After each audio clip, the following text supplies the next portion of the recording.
కరకరలాడే కారపూస అబ్బా! ఇంట్లో చేసుకుంటేనే ఎంత టేస్టీగా ఉంటాయండి. బయట మాత్రం ఈ టేస్ట్ మనకు దొరకదు.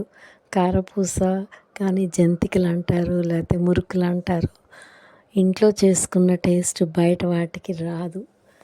అందుకని నేను ఇంట్లో కారపూస అయితే ఇంట్లో మాత్రమే చేస్తాను, బయట కొనను. ఇందుకోసం నేను 1 కేజీ బియ్యపిండి తీసుకున్నానండి, రైస్ ఫ్లోరు. అందులో ఒక రైస్ కప్పు, చిన్న గ్లాస్ అన్నమాట. చిన్న గ్లాస్ అంటే మన రైస్ కప్పు ఉంటుంది కదా, ప్లాస్టిక్ కప్పు, ఆ కప్. మినపగుళ్ళు తీసుకున్నానండి.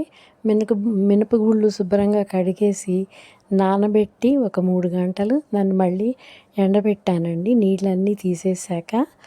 తర్వాత అదే కప్పుతోటి శనగపిండి తీసుకున్నానండి. ఆ శనగపిండి ఈ ఎండిపోయిన మినపగుళ్ళను కూడా మిక్సీలో వేసి పౌడర్గా చేశాను మెత్తగా. ఈ శనగపిండి, బియ్యపిండి, మినప్పిండి ఈ 3 కలిపేసానండి. ఇందులో ఎక్కువగా నువ్వులు, మళ్ళీ వాము, అవి ఎంత ఎక్కువ వేస్తే అంత టేస్టీగా ఉంటుంది కారపూస.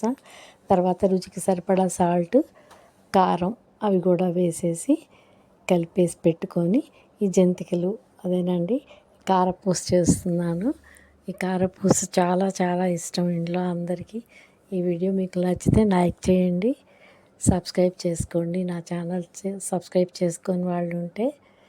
కారపూస అసలు తింటుంటేనండి నువ్వు పదా నేను వస్తానంటున్నాయి, అంత బాగా కుదిరాయి అన్నమాట. మీరు కూడా ఈ పాళ్ళతోటి చేసి ఒకసారి ట్రై చేయండి. ట్రై చేసి కామెంట్ పెట్టండి ఎలా వచ్చాయి ఏంటి అని.